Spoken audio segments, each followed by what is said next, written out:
नमस्ते आप सभी को। मैं रीना ढिल्लो एक बार फिर से स्वागत करती हूं आपका अपने YouTube चैनल हिंदी विषय श्रृंखला में।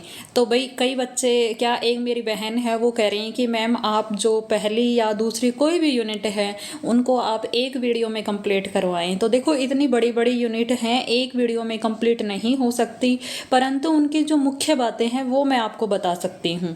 तो भाई देख लेते हैं। जो हमारी UGC नेट की पहली यूनिट है शिक्षण अभिक्षमता, जिसको आप इंग्लिश में बोल सकते हैं टीचिंग एप्टीट्यूड, उससे संबंधित सारी बातें मैंने यहाँ लिख रखी हैं, तो वो मैं आज आपको बताने जा रही हूँ।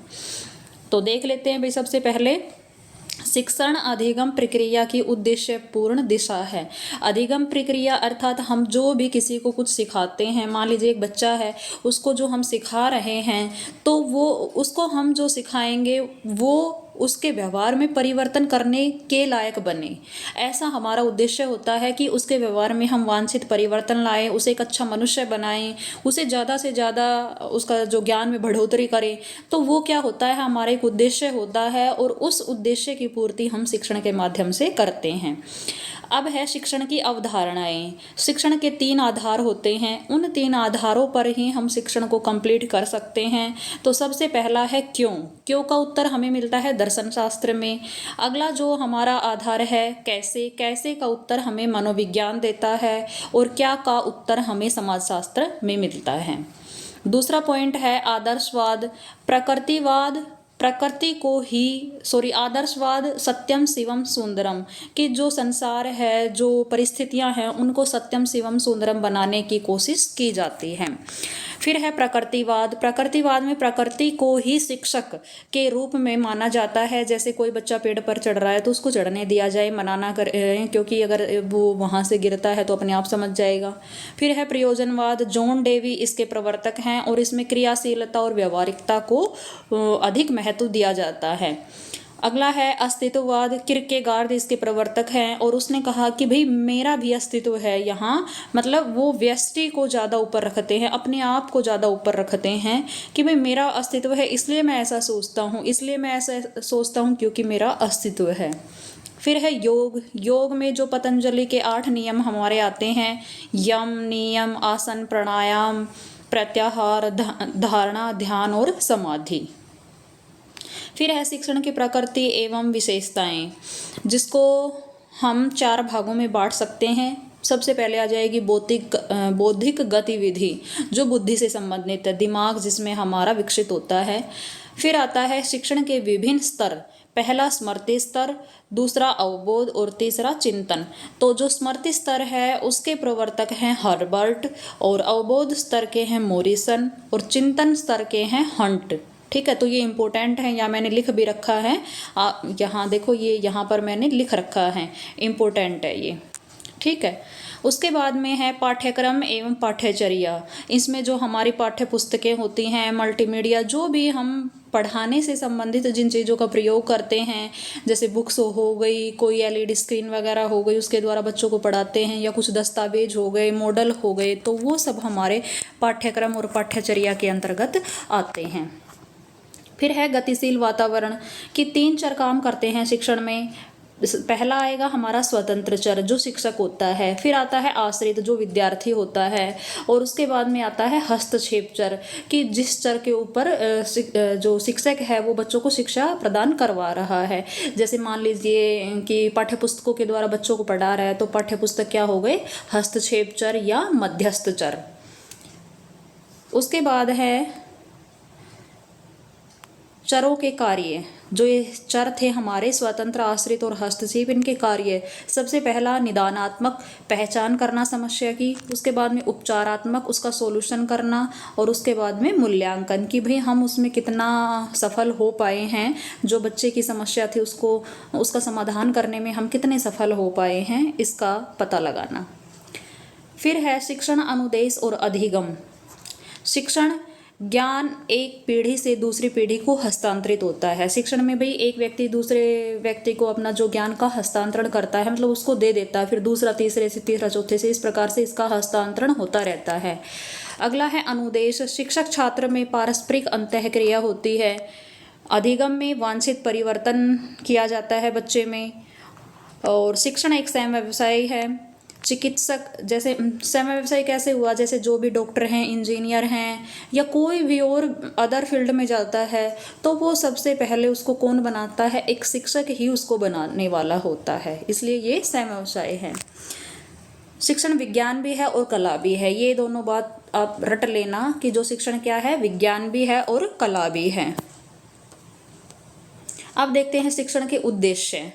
ब्लूम के द्वारा उद्देश्यों का वर्गीकरण 3 स्तर पर किया गया है, ज्ञानात्मक, भावात्मक और मनोसंचालित।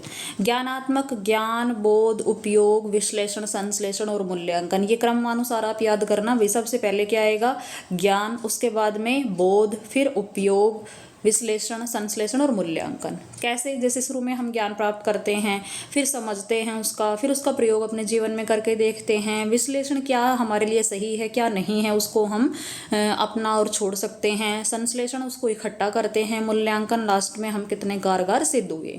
उसके बाद में है भावात्मक, आग्रहण, प्रतिक्रिया, आकलन, संयोजित करना और निरूपण। मनोसंचालित में प्रतिरूपता, कार्य साधन या हस्तकौशल, परिशुद्धता, स्पष्ट अभिव्यक्ति और प्रकृतिकरण। ठीक है, लास्ट में उसकी आदत बन जाती है प्रकृतिकरण में। फिर आते हैं शिक्षण के सूत्र। सरल से जटिल, ज्ञात से अज्ञात, ये आपने बीएड में भी पढ़े होंगे, अगर किसी ने बीएड कर रखी है तो ये वही चीज़ है, सेम है शिक्षण के सूत्र। तो सरल से जटिल की ओर, ज्ञात से अज्ञात की ओर, मूर्त से अमूर्त, अनिश्चित से निश्चित, विशेष से सामान्य, मनोवैज्ञानिक से तार्किक, विश्लेषण से संश्लेषण, पूर्ण से अंश और प्रकृति का अनुसरण इसमें किया जाता है। इंद्रियों का प्रशिक्षण भी इसमें दिया जाता है। पूर्ण से अंश के प्रवर्तक गेस्टाल्ट है। फिर आता है शिक्षण के सिद्धांत। इसके क्या सिद्धांत है भाई, तो शारीरिक व मानसिक दोनों गति इसमें आती हैं, चाहे वो शरीर से संबंधित हो चाहे वो मानसिक। तो सामान्य और मनोवैज्ञानिक, हम दोनों बातों को इसमें रखते हैं। सामान्य में क्या आएगा, प्रेरणा का, गतिविधि का, और गतिविधि के फ्रोएबल प्रवर्तक हैं और किंडरगार्टन है। मनोवैज्ञानिक में प्रेरणा और रुचि का सिद्धांत आता है तथा मनोरंजन का सिद्धांत भी इसमें आता है। अब आता है अधिगम, वो तो था शिक्षण पढ़ाने से संबंधित, अब है अधिगम, कुछ सीखने से संबंधित। श्रवण के आधार पर सक्रिय, समानुभूति, मूल्यांकन, सराहनात्मक। ये श्रवण मतलब सुनने के आधार पर अधिगम हो गया। विचार शैली के आधार पर चिंतनशील, रचनात्मक, व्यावहारिक, वैचारिक।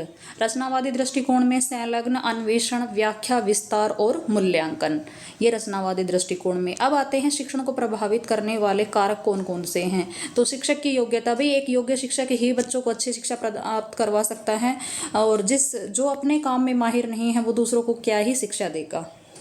उसके बाद में है कौशल, उसमें दक्ष होना चाहिए, उसमें अनेक कौशल होने चाहिए, अनेक विधियों का उसे पता होना चाहिए कि यदि विद्यार्थी एक विधि के द्वारा नहीं सीख रहा है तो वह दूसरी विधि से सीख ले। अनुभव, उसको एक्सपीरियंस होना चाहिए। वातावरण, एक अच्छा वातावरण वह वहाँ क्रिएट कर सके ताकि उस वातावरण में बच्चे पढ़ सके, उनको डांटे चाहे कैसे भी। आर्थिक कारक भी, अगर उसके आर्थिक कारक मतलब पैसे से संबंधित लगा लीजिए, पैसे की कमी है तो वह पहले अपने पेट भरने के बारे में सोचेगा, बाद में ही बच्चों को पढ़ाएगा। प्रशासनिक नीति, या जो जहाँ वो काम कर रहा है वहाँ का जो मैनेजमेंट है उसके साथ उसके कैसे संबंध हैं, ये सब कुछ चीज़ें भी शिक्षण को प्रभावित करती हैं। और माता पिता की आकांक्षाएं, कि यदि बच्चा कुछ और बनना चाहता है और माता पिता उसे बनाना कुछ और चाहता है तो वहाँ भी शिक्षण प्रभावित होता है, क्योंकि बच्चे का वो चीज़ पढ़ने का मन नहीं है और ज़बरदस्ती बच्चे को वो चीज़ पढ़ाई जाती है। फिर आती हैं शिक्षण विधियाँ। शिक्षण विधियाँ मैंने अपने जो चैनल पर कंप्लीट 15 विधियाँ करवा रखी हैं, वहाँ से आप इनको पढ़ सकते हैं। तो जो मुख्य हैं वो बता देती हूँ। व्याख्यान, संगोष्ठी, मस्तिष्क झंझावती और कंप्यूटर आधारित। मस्तिष्क झंझावती में ऐसा प्रश्न पूछा जाता है कि कई बार तो प्रश्न निरर्थक होता है, परंतु बच्चों का ध्यान एकाग्रचित करने के लिए ऐसा प्रश्न किया जाता है। फिर है शिक्षण सहायक सामग्री, तो श्रव्य साधन जो भाई सुन करके, जैसे हमारे ये रिकॉर्डर हो गए, रेडियो हो गया, दृश्य जिनको हम देख सकते हैं जैसे मॉडल हो गए, प्रतिरूप हो गए, ग्लोब हो गया। दृश्य श्रव्य जिसको हम देख भी सकते हैं और सुन भी सकते हैं, तो जैसे कि टेलीविज़न हो गया, कंप्यूटर हो गया, इंटरनेट हो गया, ये हम देख भी सकते हैं और सुन भी सकते हैं। अब है डेल का अनुभव त्रिकोण। वो क्या कहते हैं, डेल जो एक विद्वान का नाम है, कि जो हम पढ़ते हैं उसका हमें 10% याद रहता है, जो हम सुनते हैं उसका 20% याद रहता है, जो हम देखते हैं उसका 30% याद रहता है, सुनते व देखते हैं उसका 50% याद रहता है, और जो कहते और लिखते हैं उसका हमें 70% याद रहता है, और जो हम कुछ करके देखते हैं करके देखते हैं और फिर उसको सीखते हैं, उसका हमें 90% याद रहता है। और लास्ट में आता है मूल्यांकन। तो स्थानन, निर्माणात्मक, नैदानिक और योगात्मक। तो स्थानन मूल्यांकन मैं आपको बता देती हूँ क्या होता है। जैसे एंट्रेंस एग्जाम होता है, आप किसी भी कोर्स में एडमिशन लेना चाहते हैं तो पहले आपका एक एंट्रेंस टेस्ट होता है, उसको बोलते हैं स्थानन मूल्यांकन। और लास्ट में आता है हमारा योगात्मक। इसको आप क्रमानुसार याद कर लीजिए। ये अंत में होता है, कोर्स के अंत में योगात्मक और शुरुआत में स्थानन। तो आशा करती हूँ फर्स्ट यूनिट से संबंधित मुख्य मुख्य बातें आपको, सारे तो नहीं कहूँगी मैं, सारे तो आप मेरी प्लेलिस्ट पर जाकर देख सकते हैं। तो यहाँ से आपको मुख्य मुख्य बातें समझ में आ गई होंगी और किन किन टॉपिक पर इसमें बात होती है पहले यूनिट में। इसके बाद हम करेंगे दूसरी यूनिट जिसका नाम है अनुसंधान अभिक्षमता। और यदि यहाँ से आपको थोड़ी बहुत भी जानकारी, उपयोगी जानकारी लगी है तो वीडियो को लाइक कीजिए, चैनल को सब्सक्राइब कीजिए। धन्यवाद।